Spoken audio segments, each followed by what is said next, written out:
আপনি কোটি কোটি টাকার মালিক, আপনার ঘর আছে, বাড়ি আছে, নারী আছে, পার্থিব জীবনের শান্তির জন্য যা যা দরকার সব আপনার কাছে আছে, কিন্তু নিরাপত্তা জিনিসটা নেই।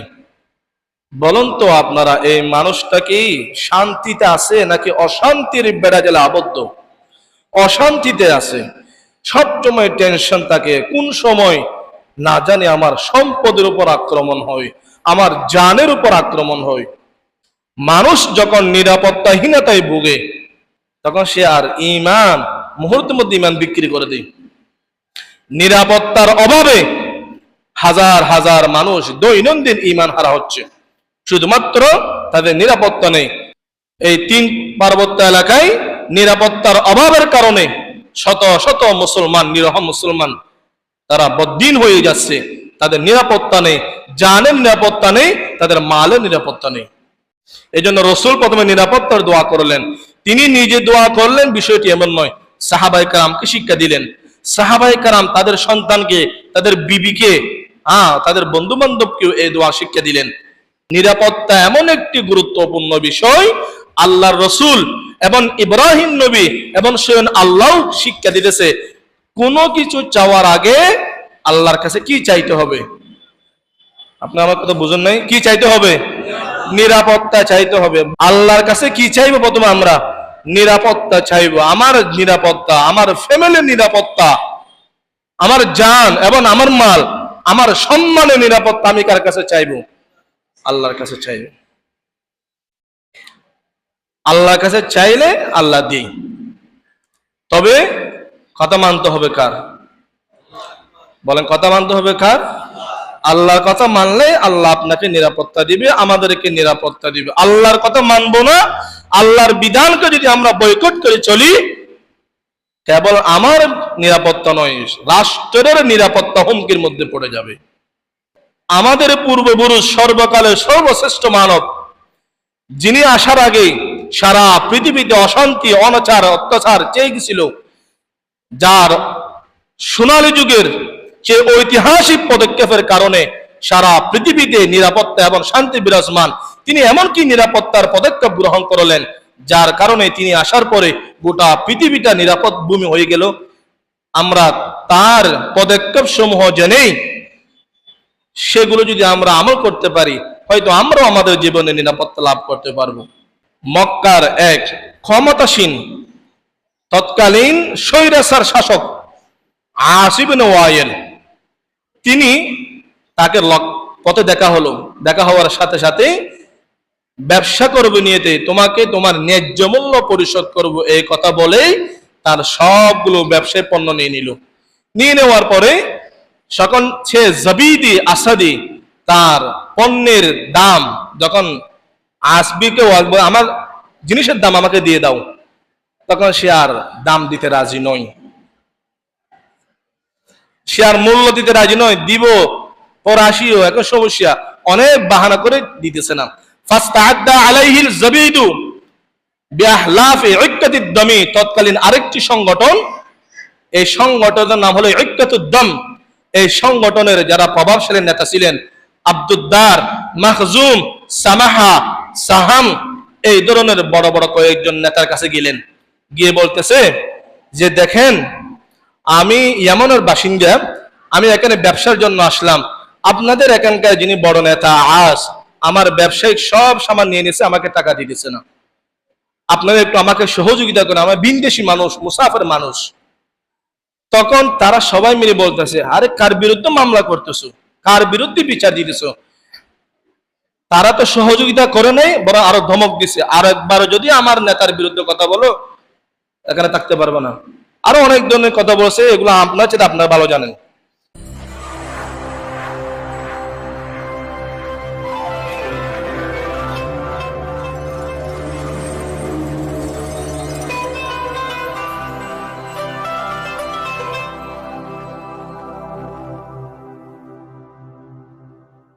আলহামদুলিল্লাহ,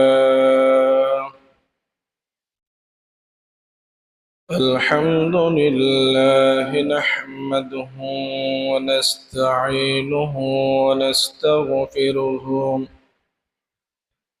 ونؤمن به ونتوكل عليك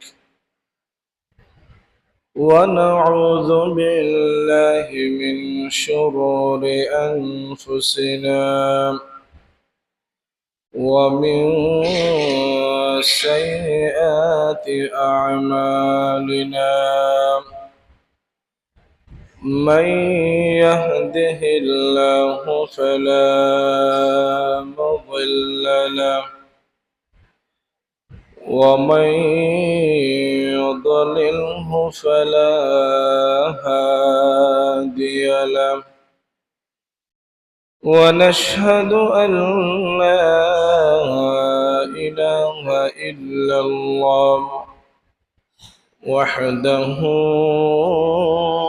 لا شريك له ونشهد أن سيدنا وسندنا وحبيبنا وطبيب قلوبنا ومولانا محمدا عبده ورسوله الذي أرسله الله تعالى بالحق بشيرا ونذيرا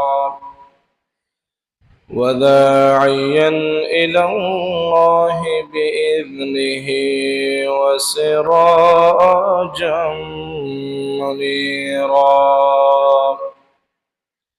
أما بعد فأعوذ بالله من الشيطان الرجيم بسم الله الرحمن الرحيم فليعبدوا رب هذا البيت الذي أطعمهم من جوع وآمنهم من خوف. وعن أبي بكرة رضي الله تعالى عنه أن رسول الله صلى الله عليه وسلم قال في خطبته يوم النحر في حجة الوداع إن دماءكم وأعراضكم وأموالكم حرام عليكم كحرمة يومكم هذا في شهركم هذا في بلدكم هذا أو كما قال النبي عليه الصلاة والسلام صدق الله مولانا العظيم وصدق رسوله النبي الكريم ونحن على ذلك لمن الشاهدين والشاكرين والذاكرين والحمد لله رب العالمين.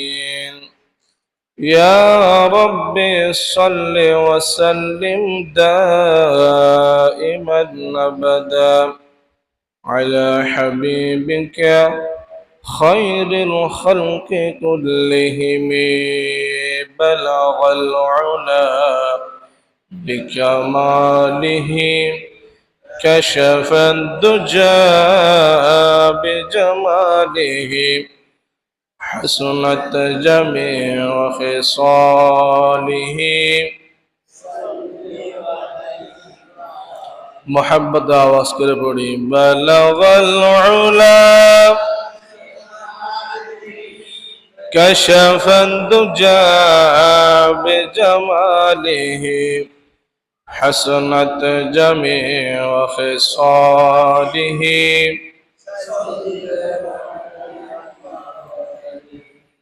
باطل سے دبنے والے ऐ आसमां नहीं हम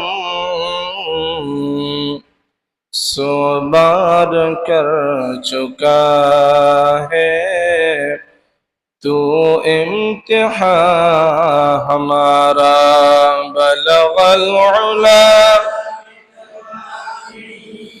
कशफन दुजा बिजमालिह हसनत जमीअ खिसालिह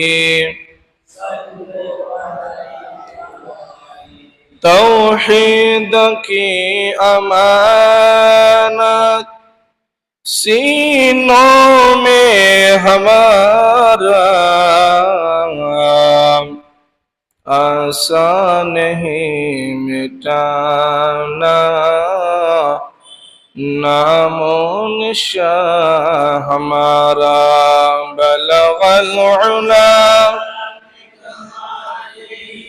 कशफन दुजा बिजमालिह हसनत जमीअ खिसालिह ला इलाहा इल्लल्लाह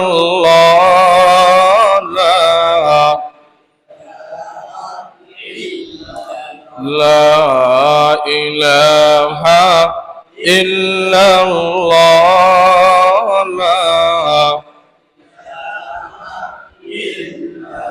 जिस दौर पे नाज़ाती दुनिया अब हम व ज़माना बोलोगिए,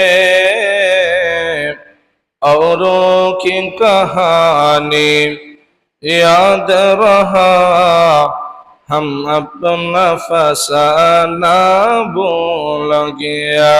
ला इलाहा ला इलाहा इल्लल्लाह ला इलाहा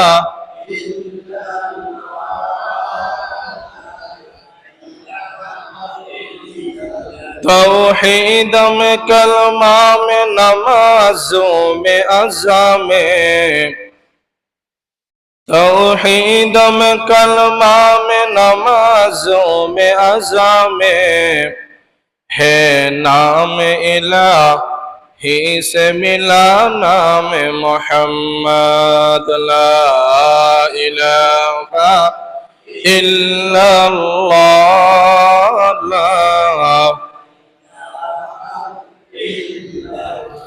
ला इलाहा इल्लल्लाह ला इलाहा इल्लल्लाह मुहम्मदुर रसूलुल्लाह सल्लल्लाहु अलैहि वसल्लम सल्लल्लाहु अलैहि वसल्लम सल्लल्लाहु अलैहि वसल्लम। সম্মানিত মুসল্লিগণ, সর্বপ্রথম মহান আল্লাহ তাআলার দরবারে অপুরন্ত শুকরিয়া আদায় করতেছি, যে মহান রব অত্যন্ত দয়া করে, মায়া করে, মহব্বত করে, ভালোবেসে সুস্থতার সহিত দীর্ঘ হায়াত দান করে দুনিয়াবী সমস্ত ব্যস্ততা থেকে আমাদেরকে বিরত রেখে সালাতুল জুমা আদায় করার জন্য মসজিদে আসার তৌফিক দান করেছেন। সেজন্য আমরা সকলে আল্লাহর প্রশংসা স্বরূপ কলিমাতুশ শুকর আদায় করে পড়ি আলহামদুলিল্লাহ। আমি আপনাদের সামনে কুরআনুল কারীমের সর্বশেষ পারা 30তম পারার ছোট্ট সূরা সূরাতুল কুরাইশ এর তৃতীয় এবং চতুর্থ দুইটি আয়াতে কারিমা তিলাওয়াত করেছি। সহিহ বুখারী এবং মুসলিম শরীফে উল্লেখিত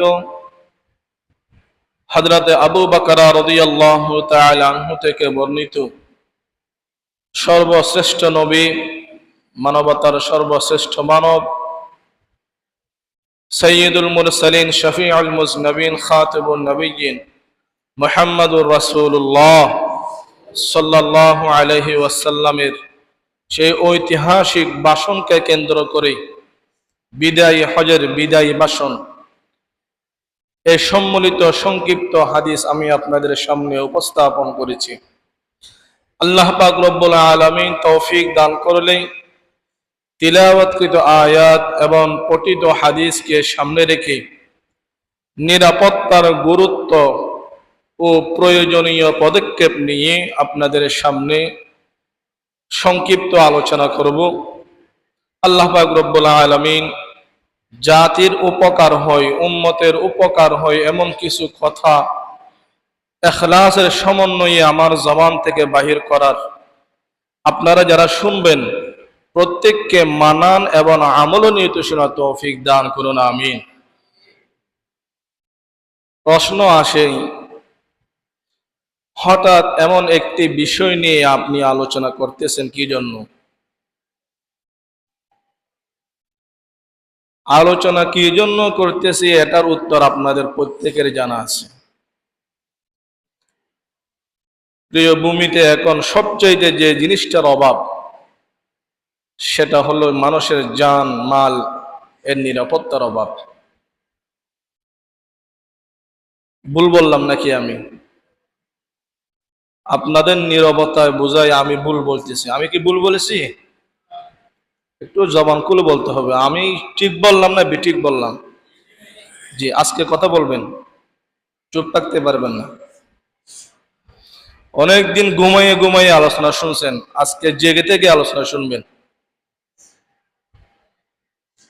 বাংলাদেশে বর্তমানে সবচাইতে যে জিনিসটার অভাব, সেটা হলো মানুষের জানমালের নিরাপত্তার অভাব।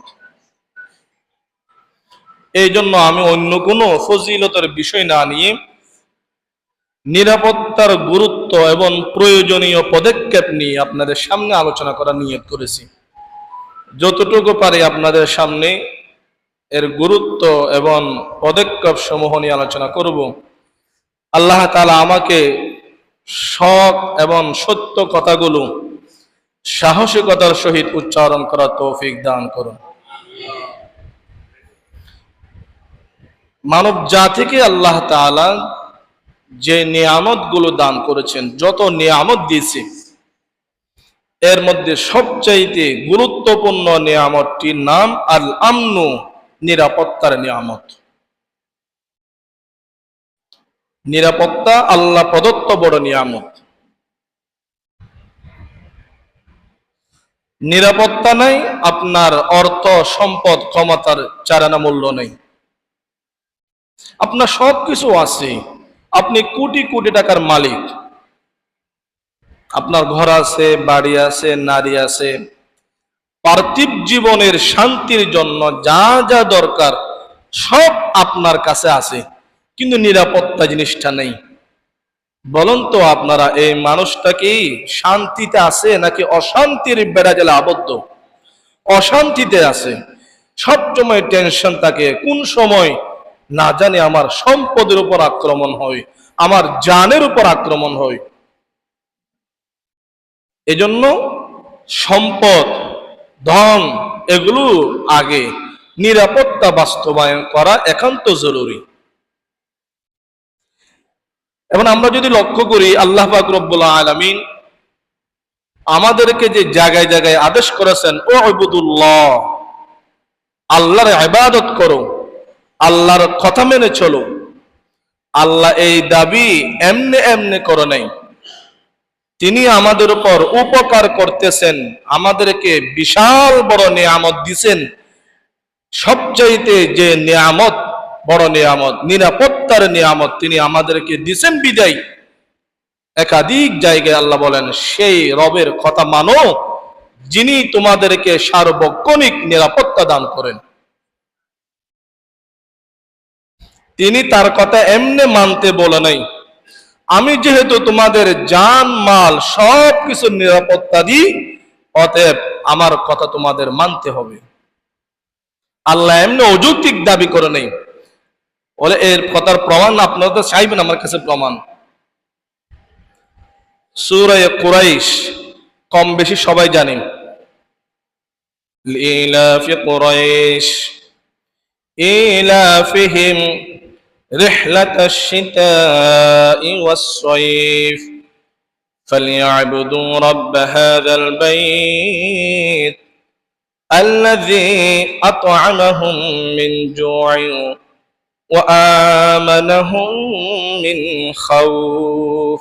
আসেনি এই সূরা কোরআনে এই আয়াতের তৃতীয় আয়াত আল্লাহ কি বলেন? কুরাইশবাসীকে লক্ষ্য করে বলতেছে, ফালিয়াবুদু রাব্ব হাযাল বাইত, হে কুরাইশবাসী, মক্কাবাসী, তোমাদের সামনে যে ঘর এখনো দণ্ডায়মান, খানে কাবা, এই ঘরের যিনি মালিক তার ইবাদত করো, তার অনুগত্য করো, তার কথা মেনে চলুন। তখন আরববাসী ঘাটচারা জাতি, কি জন্য আপনার কথা মানব? এই প্রশ্নের আগে আল্লাহ উত্তর দিয়ে দিতেছেন, কোন রবের কথা মানবা? আমার কথা কি জন্য মানবা জানো? কারণ তোমাদেরকে আমি দুইটা নিয়ামত দিই, আল্লাযী আত'আমাহুম মিন জু'ইন ওয়া আমানাহুম মিন খাউফ। আমি তোমাদেরকে নিয়মিত 3 বেলা তোমাদের খাদ্যের ব্যবস্থা করে থাকি। তোমাদের পেটের খাবার এগুলো কে ব্যবস্থা করে? বলেন না আওয়াজ করে। না আল্লাহর নাম নিতে বই লাগে আপনাদের? আমাদের রিজিকের ব্যবস্থা করেন কে? তা আল্লাহর নাম নিতে বই কিসের? অন্য কথা নিতে তো বই আছে। ওয়ামানাহুম মিন খাউফ, যাবতীয় ভয়ভীতি থেকে সার্বক্ষণিক যে রব নিরাপত্তা দান করেন তিনি হলেন আমার আপনার রব আল্লাহ। আমি যেহেতু তোমাদের নিরাপত্তা দিই, তোমাদের খাদ্যের ব্যবস্থা করি, তাহলে যিনি এই দুইটা নিয়ামত দেয় তার কথাও তোমাদের মানতে হবে। এই জন্য ফালিয়াবুদু রাব্ব হাযাল বাইত, এই ঘরের যিনি মালিক আল্লাহ, তোমাদের অবশ্যই তার আনুগত্য করতে হবে, তার কথা মেনে চলতে হবে। ইবাদতের নাম হলো যিনি মুহসিন, যিনি আপনার আমার উপকার করে, তার কথা মেনে চলা। ইবাদতের নাম কিন্তু সেজদা করা নয়, ইবাদতের নাম কিন্তু রোজা রাখা নয়, ইবাদতের নাম শুধু দান সদকা করা নয়। ইবাদত শব্দের অর্থ হলো যিনি আমাকে খাওয়ায়, যিনি আমাকে নিঃশ্বাস অক্সিজেন দেয়, যার নিয়ামত ভুক্ত করে আমরা পৃথিবীতে চলাফেরা করি, তার কথা পুঙ্খানুপুঙ্খানু মেনে চলা, এর নাম হলো ইবাদত। আল্লাহ পাক রব্বুল আলামিন ইবাদতের দাবি কি জন্য তুলছেন? নিরাপত্তার কারণে। বলেন না কিসের কারণে? তিনি আমাদের নিরাপত্তা দেন, এই জন্য আমরা কার ইবাদত করব? আল্লাহ আমাদের নিরাপত্তা দেয়, এই জন্য আমরা কার কথা মানব? সহজ কথা, আমি আপনাদের আজকে কথা বলাইব। এই পর্যন্ত আপনারা আমাকে দিয়ে বলাইছেন এবং আমাকে নিয়ে যা তা বলতেছেন। আজকে আলোচনা হবে আপনাদের এবং আমাদের সমন্বয়। ওয়া আমানাহুম মিন খাউফ, নিরাপত্তা দেয় আল্লাহ, এই জন্য কথা মানবো কার? আল্লাহ। এই জায়গায় আল্লাহ তাআলা ইবাদতের দাবি উঠাইছেন নিরাপত্তার নিয়ামতের বদৌলতে। কুরআনুল কারীমের অন্য আয়াত 20 নম্বর পারা সূরাতুল কসস আয়াত নম্বর 57, আল্লাহ পাক রব্বুল আলামিন কি বলেন শুনেন। আওয়ালাম নুমাক্কিন লাহুম হারামান أولم نمكن لهم حرما آمنا يجبى إليه ثمرات كل شيء رزقا من لدنا ولكن أكثرهم لا يعلمون। আল্লাহ রাব্বুল আলামিন বলেন আওয়ালাম নুমাক্কিন লাহুম হারামা, হে মক্কার অধিবাসী, আমি কি তোমাদেরকে হারম শরীফ দান করি নাই? যে হারম সম্পর্কে আল্লাহ বলেন আমিনা, নিরাপত্তা নগরী, একটা নিরাপদ নগরী হারম শরীফ আমি তোমাদেরকে দান করলাম।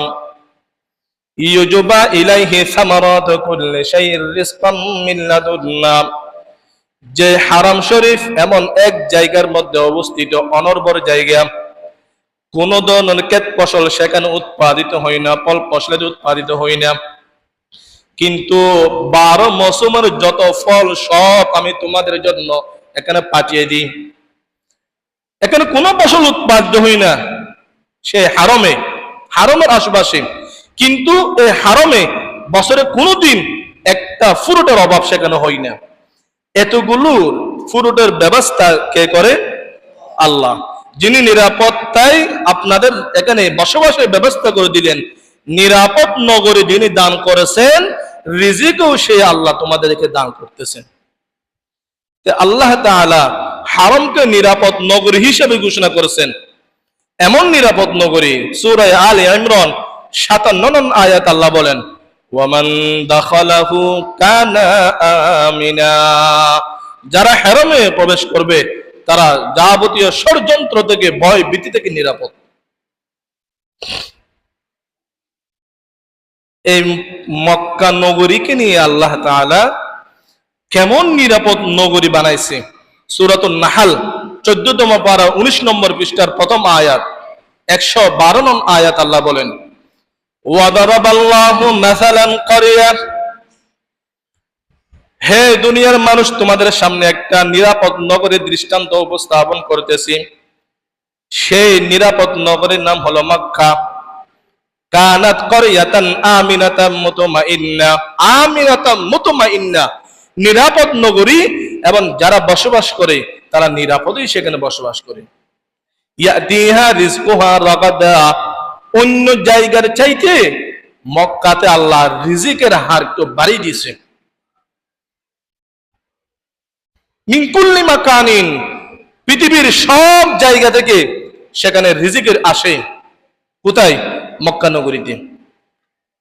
তা আল্লাহ তাআলা নিরাপদ ভূমি এবং মানুষকে নিরাপত্তা দিয়েছে, সাথে সাথে রিজিকের ব্যবস্থা করেছে। এখানে বোঝার বিষয় আছে, আল্লাহ প্রথমে বলছে আমি এই নগরীকে নিরাপদ নগরী বানাইছি, এরপরে আমি রিজিক দিয়েছি।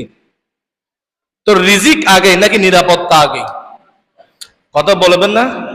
কথা না বললে আমি বন্ধ করে দেব। নিরাপত্তা আগে, মানুষের খাদ্যের ব্যবস্থা পরে। আগে নিরাপত্তা বাস্তবায়ন করতে হবে।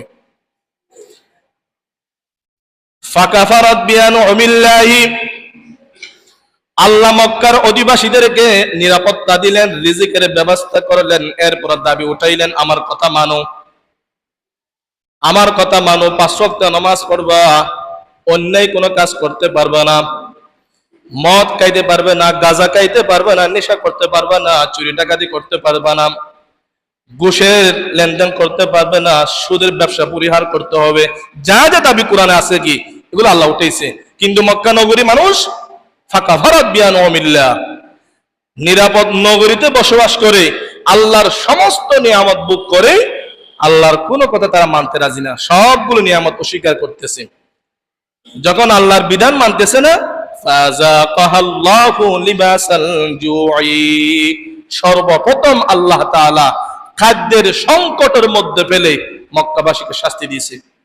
প্রথমেই খাদ্যের সংকটে সেখানে দুর্ভিক্ষ দিয়েছে আল্লাহ তাআলা, ওয়াল খাউফি, এরপরে চতুর্পাশ থেকে দুশমনের আক্রমণ মক্কাবাসীদের উপর পড়তেছে। এটা রাসূলের আগের কথা। আল্লাহ তাআলা নিরাপত্তা উঠাই নিছে, খাদ্যের প্রশস্ততা আল্লাহ উঠাই নিছিল এক সময়। কিসের কারণে? নিরাপদ নগরীতে বসবাস করে আল্লাহর কথা না মানার কারণে। এই জন্য হযরত ইব্রাহিম আলাইহিস সালাতু ওয়াস সালাম, অনেকগুলো নবীর কথা আছে, আমি 2টা নবীর কথা আপনাদের বলি। একটা জাতির পিতা হযরত ইব্রাহিম আলাইহিস সালাতু ওয়াস সালাম, আর একজন আমার আপনার নবী মুহাম্মদুর রাসূলুল্লাহ সাল্লাল্লাহু আলাইহি ওয়াসাল্লাম। 2 জন নবীর উদাহরণ আপনাদের সামনে পেশ করি। হযরত ইব্রাহিম আলাইহিস সালাতু ওয়াস সালাম, তিনি সিরিয়ার মানুষ। সেখান থেকে তিনি হেজাজে আসলেন, মক্কায় আসলেন। আসার পরে বাইতুল্লাহর পাশেই তার স্ত্রী হাজারা এবং কলিজার টুকরা সন্তান ইসমাঈলকে সেখানে বসবাসের জন্য রেখে গেলেন। যাওয়ার সময় তিনি কি দোয়া করলেন, কি দোয়া তিনি করলেন? আল্লাহ তাআলা সূরাতুল বাকারার প্রথম পারার 18 নম্বর পৃষ্ঠার শেষ আয়াতে আল্লাহ তাআলা সেটা তুলে ধরলেন, ওয়াইজ ক্বালা ইব্রাহিম রাব্বি জাআল হাযা বালাদান আমিনা। আল্লাহ তাআলা আমাদের নবীকে বলতেছেন, হে নবী, সে সময়ের কথা আপনি স্মরণ করেন। ইব্রাহিম নবী যখন আল্লাহর কাছে দোয়া করলেন, ইজআল হাযা বালাদান আমিনা, আয় আল্লাহ, আমি আমার স্ত্রী সন্তানকে এমন এক জায়গায় রেখে গেলাম, কোনো মানুষ নাই এখানে, মরুভূমি একটা জায়গা, কোনো গাছ নাই, ফল ফলাদি নেই, মানুষের আনাগোনা নেই। এমন একটা জায়গায় আমার কলিজার টুকরা সন্তান এবং প্রিয়তমা বিবিকে রেখে গেলাম। রব, আপনার কাছে দোয়া করলাম, ইজআল হাযা বালাদান আমিনা, আপনি এই নগরীকে একটা নিরাপদ নগরী বানিয়ে দেন। ওয়ারযুক আহলাহু মিনাস সামারাত, এবং যত ধরনের ফ্রুট ফল ফলাদি পৃথিবীতে হতে পারে সব ফুল রিজিকের ব্যবস্থা আপনি আমার ফ্যামিলির জন্য করে দেন। মান আমানা মিনহুম বিল্লাহি ওয়াল ইয়াউমিল আখির, শুধু আমার ফ্যামিলি নয়, যারা আপনার একাত্মবাদ স্বীকার করে, যারা পরকালীন বিচারের ব্যবস্থাকে যারা বিশ্বাস করে, প্রত্যেকের জন্য আপনি এই মক্কাকে নিরাপদ নগরী বানিয়ে দেন। এখানে রিজিকের অভাব, খাদ্যের অভাব আপনি রাখবেন না। মুহতারাম হাজিরিন, চিন্তা করেন, হযরত ইব্রাহিমের মতো একজন ব্যক্তি প্রথমে রিজিকের জন্য আল্লাহর কাছে দোয়া করে নাই। প্রথমে কি বলছে?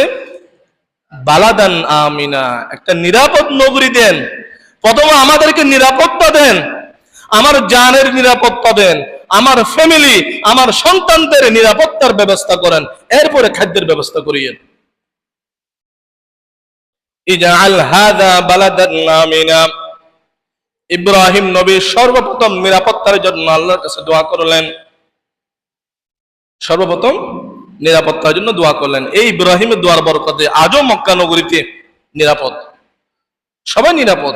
রিজিকের ব্যবস্থা সেখানে কি পরিমাণ, যারা গেছেন তারা দেখছেন, যারা উমরা হজে গেছেন, যারা বড় হজে গেছেন, আর যারা সৌদিতে আছে জিজ্ঞাসা করিয়েন, সেখানে রিজিকের কোনো ঘাটতি নেই, রিজিকের কোনো ঘাটতি নেই। গত উমরায় আমি গেছিলাম না রমজানে, ফটিকছড়ি দুইজন মানুষের সাথে দেখা হয়েছে, আমার পাশে এসেই অনেক কান্নাকাটি করতেছে, হুজুর।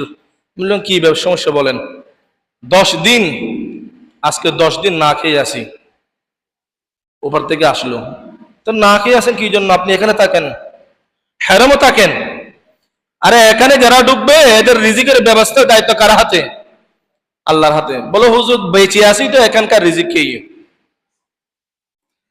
এই যে 10 দিন জীবিত আছি, এই 10 দিন এখানকার ফুরুটকে রিজিককে তো বেঁচে আসি। যদি হেরমও না আসতাম তাহলে হয়তো এতদিন আমাদের লাশ যেতে দেশে। কফিলের সাথে মতবিরোধ হয়েছে, চাকরি চলে আসলো। হেরমের 10 দিন ভালো করে খাইতেছে। আমার কাছে কি জন্য আসলেন? বলে একটা কর্মসংস্থানের ব্যবস্থা। বললে আমি তো এখানকার মানুষ না, আমিও মুসাফির, 2 সপ্তাহের জন্য আসলাম, আল্লাহর ঘর যেহেতু আসলাম আমি এবার চলে যাব। রিজিকের অভাব মক্কা নগরীতে নেই, মদিনাতে নেই। 12 মাস কোনো কাজ না করেও মানুষ সেখানে অনায়াস লিখে থাকতে পারবে। এটা কার দোয়ার বরকত? হযরত ইব্রাহিম আলাইহিস সালাতু ওয়াস সালামের দোয়ার বরকতে মক্কার মানুষ কোনোদিন খাদ্যের অভাবের মধ্যে পড়বে না।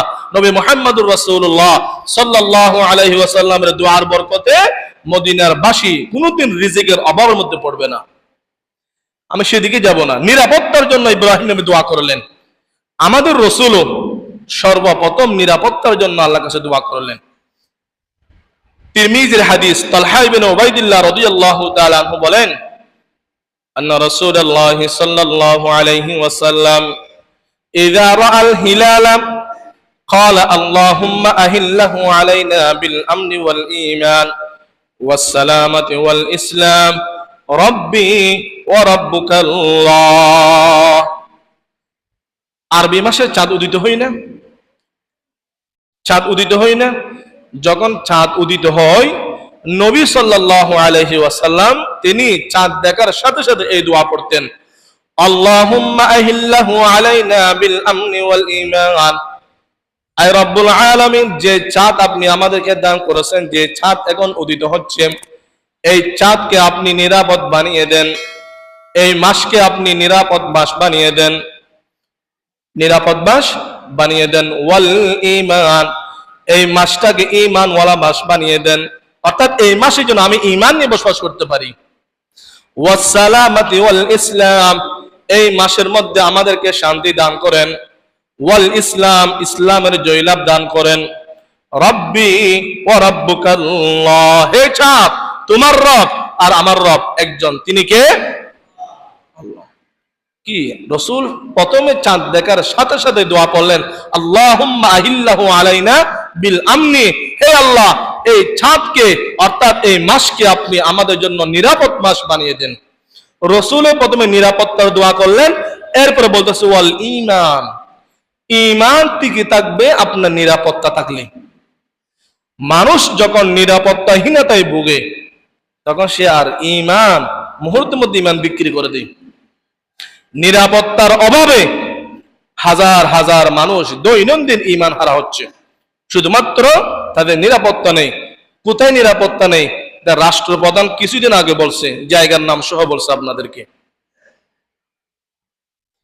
এই 3 পার্বত্য এলাকায় নিরাপত্তার অভাবের কারণে শত শত মুসলমান, নিরহ মুসলমান তারা বদ্দিন হয়ে যাচ্ছে। তাদের নিরাপত্তা নেই, জানের নিরাপত্তা নেই, তাদের মালের নিরাপত্তা নেই। এই জন্য রাসূল প্রথমে নিরাপত্তার দোয়া করলেন। তিনি নিজে দোয়া করলেন বিষয়টি এমন নয়, সাহাবায়ে কেরামকে শিক্ষা দিলেন। সাহাবায়ে কেরাম তাদের সন্তানকে, তাদের বিবিকে, তাদের বন্ধু বান্ধবকেও এই দোয়া শিক্ষা দিলেন। তাবরানির হাদিস, আব্দুল্লাহ বিন হিশাম রাহমাতুল্লাহি আলাইহি তিনি বলেন, কানা আসহাবু রাসূলিল্লাহ, রাসূলের সাহাবীগণ তারা যখন দেখতো ইদা দাখালাতিস সানা আবিশ শাহরু, যখন মাসের চাঁদ নতুন একটি বছর আসতো, ইয়াতাআল্লামুনা হাদা দুআ, তারা এই দোয়া একে অপরকে শিক্ষা দিতেন। তাদের দোয়ার মধ্যে 2টা শব্দ বাড়তি আছে, আল্লাহুম্মা আদখিলহু আলাইনা বিল আমনি ওয়াল ঈমান ওয়াস সালামাতি ওয়াল ইসলাম ওয়া রিদওয়ানিম মিনার রহমান ওয়া জাওয়াজিম মিনাশ শাইতান। হে আল্লাহ, এই যে নতুন বছর মাস, এটা আমাদের জন্য নিরাপত্তার মাস হিসেবে আপনি গ্রহণ করুন, এবং এই মাসে যেন আমরা ইসলাম এবং ঈমানের চর্চা নিরাপদে করতে পারি সেই ব্যবস্থা আপনি করে দেন। ওয়া রিদওয়ানিম মিনার রহমান, এই মাসটাকে আপনার সন্তুষ্টির মাস বানিয়ে দেন।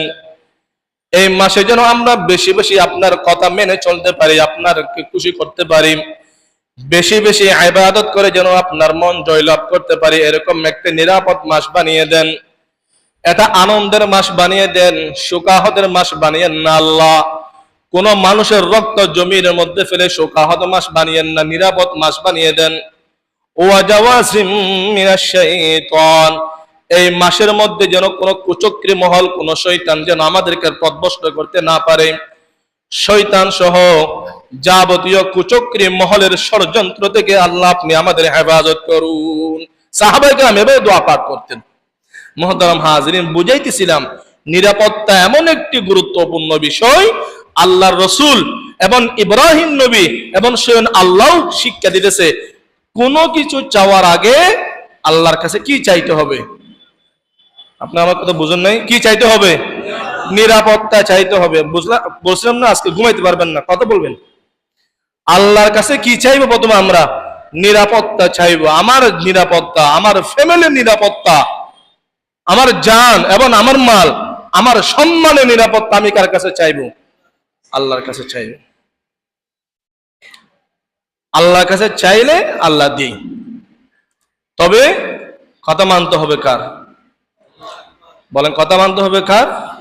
আল্লাহর কথা মানলে আল্লাহ আপনাকে নিরাপত্তা দিবে, আমাদেরকে নিরাপত্তা দিবে। আল্লাহর কথা মানবো না, আল্লাহর বিধানকে যদি আমরা বয়কট করে চলি, কেবল আমার নিরাপত্তা নয়, রাষ্ট্রের নিরাপত্তা হুমকির মধ্যে পড়ে যাবে। কোরআনের কথা, ওয়া'দাল্লাহু আল্লাযীনা আমানু মিনকুম ওয়া আমিলুস সালিহাতি লা ইস্তাখলিফান্না লাহুম ফিল আরদি ওয়া লা ইউমাক্কিনান্না লাহুম দীনাহুম। আল্লাহ তাআলা সূরা মুমিনের মধ্যে বলেন, আল্লাহ ওয়াদা করেছে তোমরা ভালো আমল করো, তোমরা যদি নেক আমল করো, ইবাদত যদি করো, আমি তোমাদেরকে নিরাপত্তা দিব, তোমাদেরকে আমি সর্বোচ্চ ক্ষমতার আসনে তোমাদেরকে প্রতিষ্ঠিত করব। তবে কথা দিতে হবে, আমার কথা মানবা, ভালো আমল করবা, যাবতীয় মন্দ কাজ পরিহার করবা। এই জন্য আসুন, কি কি পদক্ষেপ গ্রহণ করলে আমরা আমাদের জান মাল, আমাদের ফ্যামিলির নিরাপত্তা আমরা নিতে পারবো, জানার দরকার আছে নাই? আমরা জানার আগে আমাদের পূর্বপুরুষ, সর্বকালের সর্বশ্রেষ্ঠ মানব, যিনি আসার আগে সারা পৃথিবীতে অশান্তি, অনাচার, অত্যাচার চেয়ে গেছিল, যার সোনালী যুগের যে ঐতিহাসিক পদক্ষেপের কারণে সারা পৃথিবীতে নিরাপত্তা এবং শান্তি বিরাজমান, তিনি এমনকি নিরাপত্তার পদক্ষেপ গ্রহণ করলেন, যার কারণে তিনি আসার পরে গোটা পৃথিবীটা নিরাপদ ভূমি হয়ে গেল। আমরা তার পদক্ষেপ সমূহ জেনেই সেগুলো যদি আমরা আমল করতে পারি, হয়তো আমরাও আমাদের জীবনে নিরাপত্তা লাভ করতে পারবো। রাসূল আকরাম সাল্লাল্লাহু আলাইহি ওয়াসাল্লাম, তিনার বয়স যখন 20 বছর, মতানৈক্য আছে, কেউ বললাম 15 বছর, কেউ বলতেছে 25 বছর, তবে গ্রহণযোগ্য মতামত হলো, বিশুদ্ধ মতামত হলো 20 বছর। 590 শতাব্দীতে 590 শতাব্দীতে জিলকাদা মাসে রাসূল আকরাম সাল্লাল্লাহু আলাইহি ওয়াসাল্লাম তখনও তিনি দুনিয়াতে নবী হিসেবে আবির্ভাব হয় নাই। মাঝখানে একটা পেঁচের কথা বলে দিই, আবার আপনারা হয়তো বুঝতে পারবেন কি হুজুর কি বলেন। আমরা তো জানি রাসূল তো সেই দুনিয়ার সৃষ্টি থেকে নবী, এটা নিয়ে অনেক তর্ক হয়েছে না? হ্যাঁ, একজন বলেছিল তিনি নবী হয়েছেন 40 বছর পরেই। তিনি নবী হিসাবে আবির্ভাব হয়েছেন কয় বছর পরে? 40 বছর। একটা প্রকাশিত সত্য কথা। এই কথাটাকেই তথাকথিত একজন আশিক রাসূল, যাকে 12 বছর পাওয়া যায় না, যাকে সুন্নিয়তের কোন আন্দোলনের মধ্যে পাওয়া যায় না, তিনি মামলা করে বসে গেছে।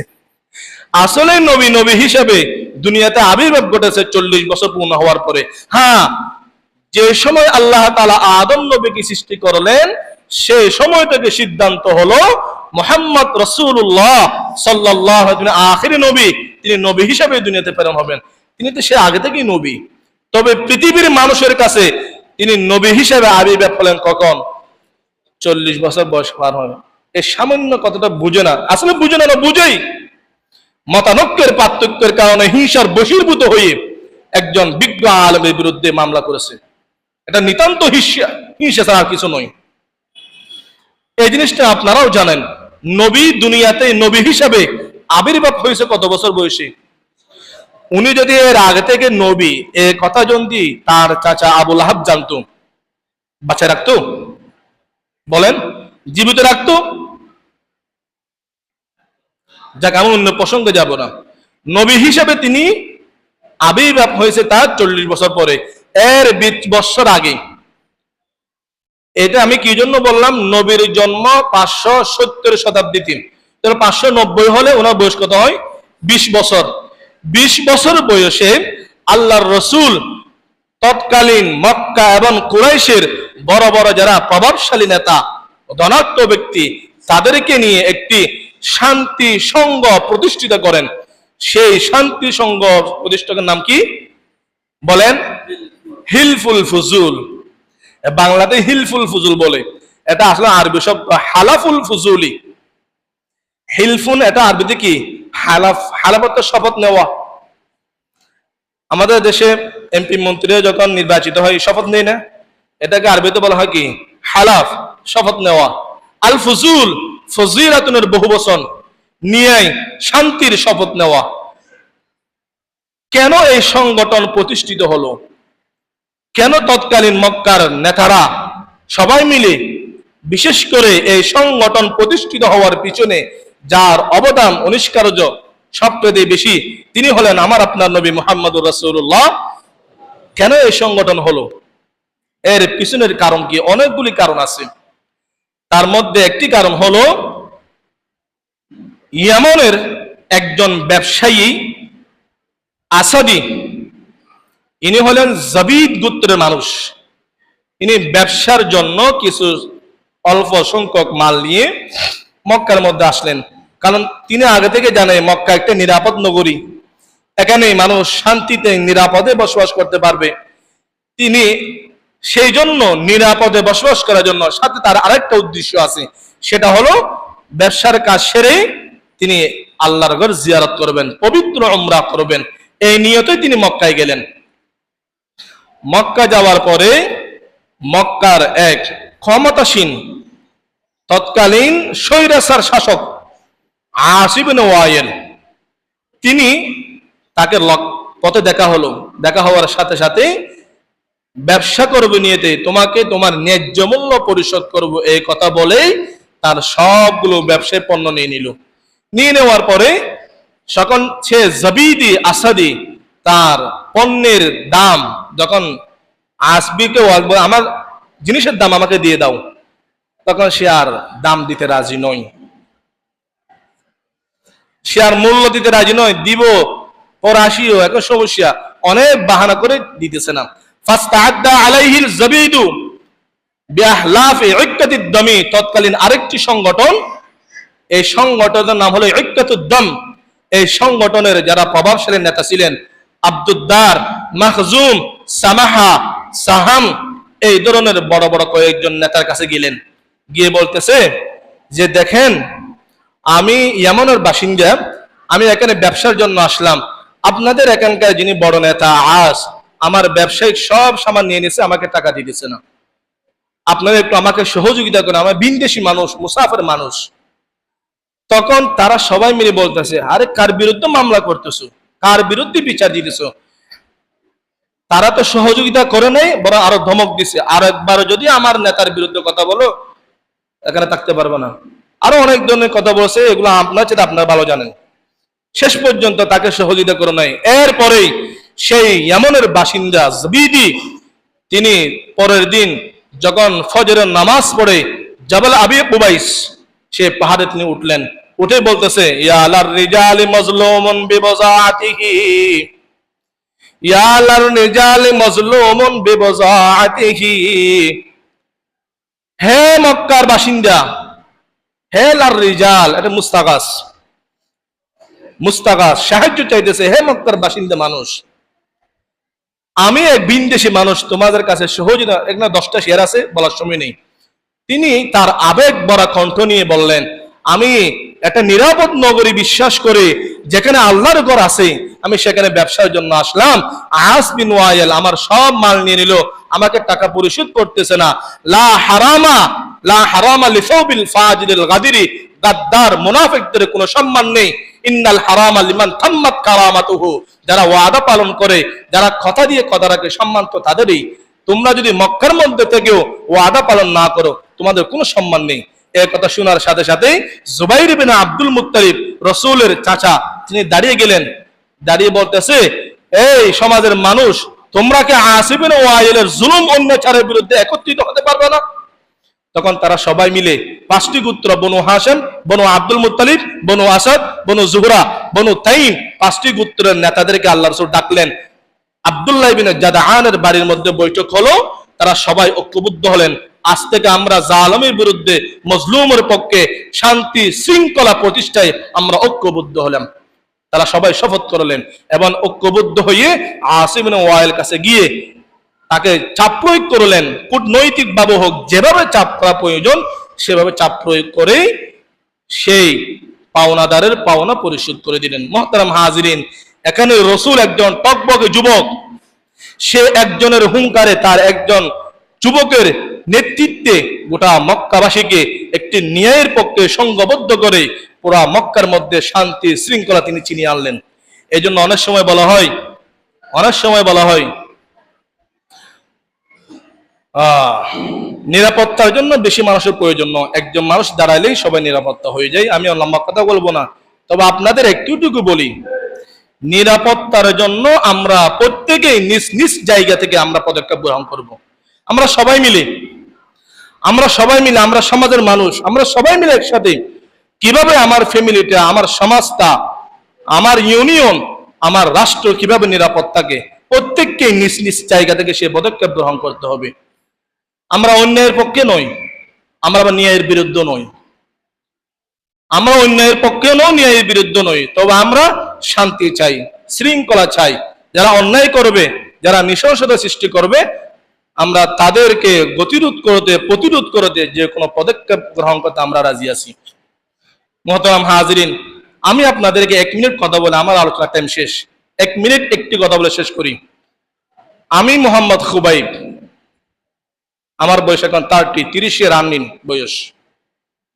আমি বাংলাদেশ সেনাবাহিনী ক্যান্টনমেন্টে 13 বছর নামাজ পড়াইছি। আমার এই লাইফে আমি কোনো রাজনৈতিক অরাজনৈতিক কোনো সংগঠনের সাথে সরাসরি হোক পরোক্ষভাবে জড়িত নই। অতএব আমার রেফারেন্স ভিত্তিক আলোচনাকে কেউ রাজনৈতিক কৌশল হিসেবে ব্যবহার করবেন না। আমি 6 বছর এখানে আলোচনা করি, 2 বছর আমার আলোচনা এখানে ইউটিউবে রেকর্ড হয়। আপনার আমার আলোচনাগুলো যাচাই করবেন, দেখবেন আমি কোনোদিন বাংলাদেশের কোনো রাজনৈতিক সংগঠনের নাম ধরে কথা বলিনি। অতএব আমার কথাকে কেউ রাজনৈতিক হিসেবে নেবেন না, আল্লাহর ওয়াস্তে নেবেন না। রাজনীতি আমি করি না, কিন্তু বুঝি না বিষয়টি এমন নয়। আমি হয়তো আপনাদের এই গণতন্ত্র রাজনীতি করি না, কিন্তু আমি মুহাম্মদুর রাসূলুল্লাহ রাজনীতি বুঝি এবং বিশ্বাস করি। অতএব আমাকে রাজনীতি শিখাবেন না, আমার কোনো কথা দ্বারাই আপনাদের রাজনৈতিক ফায়দা ওঠার চেষ্টা করবেন না। হ্যাঁ, এতটুকু জানি মানুষের পক্ষে বিপক্ষে থাকি। মানুষের শান্তির জন্য, শৃঙ্খলা বাস্তবায়ন করার জন্য সরকারের যেমন পদক্ষেপ গ্রহণ করা দরকার, আমার জায়গা থেকে আমাকেও নিরাপত্তার দায়িত্ব গ্রহণ করা দরকার। আছে না কিনা বলেন, আপনারা বলেন। হ্যাঁ, রাজনৈতিক সমস্যা রাজনৈতিক ভাবে সমাধান হবে। সেখানে আপনারা তৃতীয় পক্ষ মাঝে মধ্যে গিয়ে অশান্তি সৃষ্টি করবেন, অরাজকতা সৃষ্টি করবেন, সেটা সরকার যেমন গ্রহণ করবো না, আমরা গ্রহণ করবো না। আমরা শান্তির পক্ষে, আমরা শৃঙ্খলার পক্ষে, আমরা ন্যায়ের পক্ষে, আমরা অন্যায়ের পক্ষে নয়। কিলা ইন্নাল ইলাহা যু ওয়ালাদিন ওয়া কিলা ইন্নার রাসূলা কাদ কাহানা। মাঝে মধ্যে যখন সমালোচনা কানের মধ্যে আসে, মনে মনে এই সঙ্গীতটা পড়ে আমি নিজেকে সান্ত্বনা দিই। কিলা ইন্নাল ইলাহা যু ওয়ালাদিন ওয়া কিলা ইন্নার রাসূলা কাদ কাহানা মা নাজাল্লাহু ওয়ার রাসূলু মান মিন লিসানিল ওয়ারা ফাকাইফা আনা। আল্লাহ, তার মধ্যে কোনো দোষ নেই, আছে নাকি? কিন্তু মানুষ কি বলছে? আল্লাহ তিনটা, একটা আল্লাহ, একটা মরিয়ম, একটা মরিয়ম আসলে ঈসা। মানুষ আল্লাহর বিরুদ্ধে কথা বলতে তাদের জবান কাফে নেই। ওয়াকিলা ইন্নার রাসূলা কাদ কাহানা, কেউ কেউ রসুলকে পর্যন্ত কটাক্ষ করেছে। তো যেখানে আল্লাহ এবং রসুল মানুষের এই জবানের অপব্যবহার থেকে বাঁচতে পারে নাই, সেখানে আমরা কেউ মানুষের এই জবানের আক্রমণ থেকে নিরাপদ নয়। মুহতারাম হাজরিন, আমার কথা কোরআন হাদিস ভিত্তিতে কথা। শান্তির জন্য আমি ব্যক্তিগতভাবে কোনো পদক্ষেপ নিব, আল্লাহর কাছে দোয়া করব যেন আল্লাহ তাআলা আমাদের এই প্রতিকূলতাকে প্রতিরোধ করে যেন পুনরায় এই শান্তি, আমাদের নগদে শান্তি ফিরে আসে। আমরা প্রত্যেকেই এই জন্য আল্লাহর কাছে দোয়া করব, নিজ নিজ জায়গা থেকে আমরা পদক্ষেপ গ্রহণ করব। আল্লাহ তাআলা আমাদের সবাইকে সঠিক কথা বুঝে আমল করার তৌফিক দান করুন। কুচক্রী যারা এখানে অশান্তি সৃষ্টি করতে চায়, দেশের মধ্যে যারা অশান্তি সৃষ্টি করতে চায়, দেশ রক্ষার জন্য আমাদের প্রত্যেককেই এই বিরুদ্ধে পদক্ষেপ গ্রহণ করতে হবে। আল্লাহ তাআলা আমাদের প্রত্যেককে আমল করার তৌফিক দান করুন। আমিন। ওয়া আখিরু দাওয়ানা আলহামদুলিল্লাহি রাব্বিল আলামিন।